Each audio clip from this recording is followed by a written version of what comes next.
بسم اللہ الرحمن الرحیم۔ السلام علیکم معزز طلباء کرام، آپ سب کیسے ہیں؟ آج ہم نور الانوار کے سبق نمبر 366 کو پڑھیں گے۔ آج کے ہمارے سبق کا عنوان ہے لو اور کیف کا بیان۔ آج کے سبق میں ہم ایک تو لو کس لیے آتا ہے یہ پڑھیں گے، اور دوسرا کیف کس لیے آتا ہے یہ بھی پڑھیں گے۔ تو آئیے آج کے سبق کی عبارت ولو للشرط وروی عنہما انہ اذا قال سے شروع ہوتی ہے۔ تو سب سے پہلے ہم آج کے سبق کی عبارت پڑھتے ہیں، اس کے ترجمہ کے بعد پھر اس کی وضاحت کی طرف بڑھتے ہیں۔ مصنف علیہ رحمہ لکھتے ہیں ولو للشرط وروی عنہما انہ اذا قال انت طالق لو دخلت الدار فهو بمنزلة ان دخلت الدار، یعنی ان لو لم يبق على معناه الأصلي فهو معنى الماضي، بمعنى ان انتفاء الجزاء في الخارج في الزمان الماضي بانتفاء الشرط كما هو عند أهل العربية، أو أن انتفاء الشرط في الماضي لأجل انتفاء الجزاء كما هو عند أرباب المعقول۔ تو فرمایا جی کہ کلمہ لو شرط کے لیے وضع کیا گیا ہے، اور صاحبین سے منقول ہے کہ جب کوئی شخص اپنی بیوی سے انتی طالقن لو دخلت الدار کہے تو یہ ان دخلت الدار کے مرتبے میں ہوگا، یعنی کلمہ لو اپنے اصلی معنی پر باقی نہیں رہا، اور لو کے معنی ماضی کے ہیں اس طور پر کہ جزا کا انتفاع شرط کی وجہ سے زمانہ ماضی میں خارج میں منتفی ہونا ہے، جیسا کہ اہل عربیت کے نزدیک ہے، یا ماضی میں جزا کے منتفی ہونے کی وجہ سے شرط کا منتفی ہونا ہے، جیسا کہ اہل عقول یعنی ارباب عقول کے نزدیک ہے۔ بل صار بمعنى ان فی حق الاستقبال فی عرف الفقهاء ولم يروى عن ابی حنیفہ فی هذا الباب شیء اصلا، بلکہ فقہاء کے عرف میں استقبال کے حق میں کلمہ ان کے معنی میں ہو گیا ہے، اور اس باب میں امام اعظم امام ابو حنیفہ رحمۃ اللہ تعالی علیہ سے کچھ بھی مروی نہیں ہے، نقل نہیں کیا گیا۔ وکیف للسؤال عن الحال فی اصل وضع اللغة تقول کیف زید ای اصحیح ام سقیم، اور کلمہ کیفا لغت میں یہ حال اور حال دریافت کرنے کے لیے استعمال کیا جاتا ہے، وضع کیا گیا ہے۔ مثال کے طور پہ تو کہے کہ کیف زید، یعنی زید کیسا ہے، تندرست ہے یا بیمار ہے۔ فَإِنِ اسْتَقَامَ أَيِ السُّؤَالُ عَنِ الْحَالِ فَبِهَا وَإِلَّا بَطَلَ لَفْظُ كَيْفَ، اور اگر حالت دریافت کرنا درست ہو تو فَبِهَا ٹھیک ہے، ورنہ لفظ کیفا یہ باطل ہو جائے گا۔ اور والمراد باستقامة السؤال عنها ان يكون ذلك الشيء ذا كيفية وحال مع قطع النظر عن ان يكون ثمه سؤال او لا، كما في الطلاق، وبعدم استقامة الا يكون ذلك الشيء ذا كيفية وحال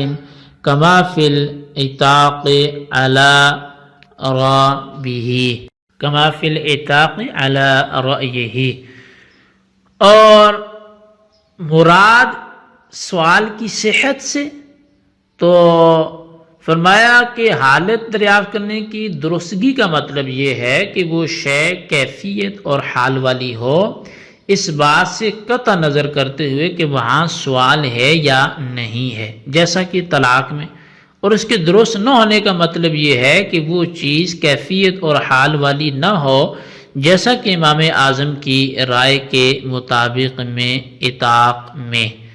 جی طلبہ کرام، یہ تھی ہمارے آج کے سبق کی عبارت اور اس کا ترجمہ۔ آئیے اب اس کی وضاحت کی طرف بڑھتے ہیں اور سمجھنے کی کوشش کرتے ہیں۔ سب سے پہلے ہم لو کے حوالے سے بات کریں گے، اور اس کے بعد ہم پھر کیف سے متعلق بھی گفتگو کریں گے۔ تو کلمہ لو بھی شرط کے لیے موضوع ہے، یعنی اس کو بھی شرط کے لیے وضع کیا گیا ہے، لیکن یہ بات ضروری ہے کہ اس کا مدخول وہ فعل ماضی ہو۔ مثلا تو کہے کہ لو جئتنی لاکرمتک، اگر تو میرے پاس آتا تو میں تیرا اکرام ضرور کرتا۔ اب اس مثال میں زمانہ ماضی میں اس کے آنے کے منتفی ہونے کی وجہ سے جو اکرام ہے وہ منتفی ہو گیا۔ بہرحال کلمہ لو شرط کے لیے موضوع ہے اور اس کا مدخول فعل ماضی ہوتا ہے۔ صاحبین سے منقول ہے کہ اگر کسی نے اپنی بیوی سے انتی طالق لو دخلت داری کہا تو یہ ان دخلت داری کے مرتبہ میں ہوگا، تو حاصل یہ کہ کلمہ لو اپنے اصلی معنی پر باقی نہیں رہا،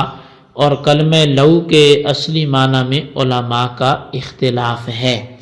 چنانچہ اب کلمہ لو کے اصلی معنی کیا ہیں، اس حوالے سے اہل عربیت نے کہا کہ کلمہ لو خارج میں انتفاع شرط کی وجہ سے انتفاع جزا کے لیے آتا ہے، یعنی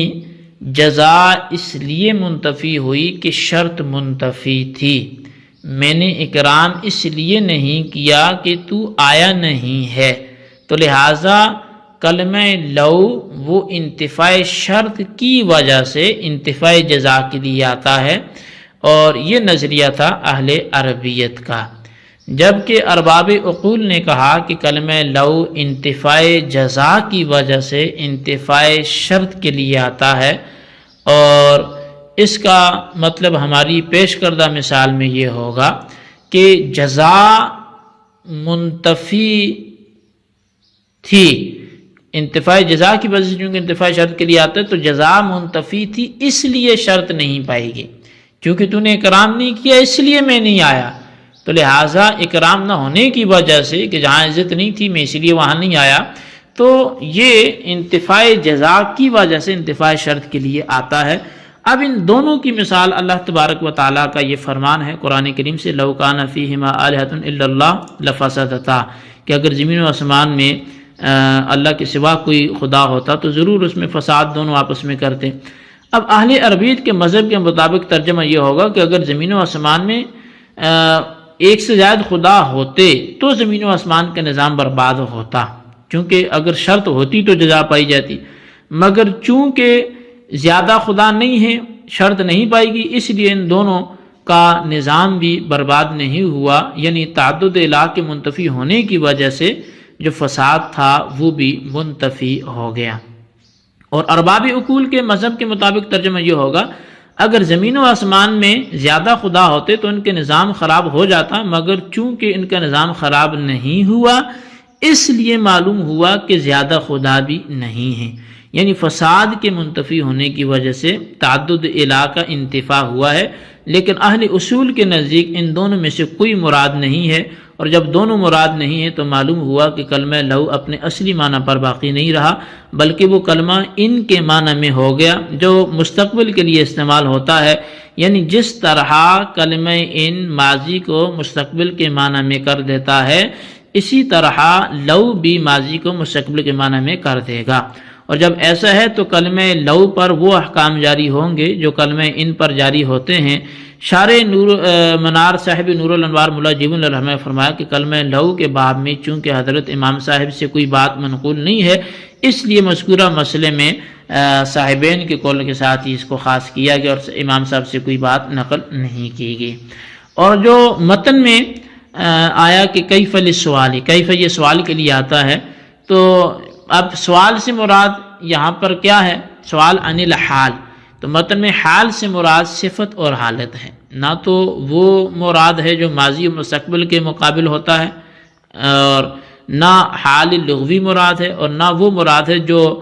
ملکہ کے مقابل آتا ہے، یعنی کیفیت غیر راسخہ۔ اب مطلب یہ ہوگا کہ لفظ کیفہ لغت میں صفت اور حالت دریافت کرنے کے لیے موضوع ہے، چنانچہ اگر کوئی کیفہ زیدن کہے یعنی زید کیسا کہے تو اس کا مطلب یہ ہوگا کہ تندرست ہے یا بیمار ہے۔ مصنف نے کہا کہ اگر حالت دریافت کرنا ہو تو فابہا، ورنہ تو لفظ کیفا بیکار ہو جائے گا۔ شارح کہتے ہیں کہ دریافت کرنے کی درستگی کا مطلب یہ ہے کہ جس شے پر لفظ کیفا داخل ہو وہ کیفیت اور حالت والی ہو، اس سے قطع نظر کہ وہاں کوئی سوال ہے یا نہیں ہے۔ جیسے کہ طلاق میں، کیونکہ طلاق کے لیے کیفیت ہوتی ہے، اس طور پر کہ وہ رجعی ہے یا بائن ہے، اور اگر بائن ہے تو خفیفہ ہے یا غلیظہ ہے۔ اس کے درست نہ ہونے کا مطلب یہ ہے کہ وہ شے جس پر لفظ کیفا داخل ہے کیفیت اور حالت والی نہ ہو۔ جیسے کہ امام صاحب کے مذہب کے مطابق عتاق میں، کیونکہ امام صاحب کے نزدیک عتاق کے لیے کوئی کیفیت نہیں ہے، بلکہ مولا کے قول انت حر کیف شئت میں امام صاحب کے نزدیک غلام فی الحال آزاد ہو جائے گا۔ تو لہٰذا یہ ان دونوں کے اعتبار سے فرق ہو جائے گا کہ سوال کی درستگی اور عدم درستگی کے حوالے سے۔ جی طلبہ کرام، یہ ہمارے آج کے سبق کی عبارت ترجمہ وضاحت تھی، اس کو اچھی طرح سمجھیں، اس کے خلاصے کو لکھیں، بالخصوص ان سوالات کے جوابات ہیں۔ سوال نمبر 1 یہ ہے کہ کلمہ لو کس لیے آتا ہے اور اس کی کوئی مثال سے وضاحت کریں۔ اہل عربیہ اور ارباب عقول کا مذہبی تحریر کریں۔ اور سوال نمبر 2 یہ ہے کہ کیفا کس لیے آتا ہے، اس کی شرط تحریر کریں۔ اللہ تبارک و تعالیٰ سے دعا ہے جو کچھ ہم نے پڑھا سنا اسے یاد رکھنے کی توفیق نصیب فرمائے، آمین بجاہ نبی الامین صلی اللہ علیہ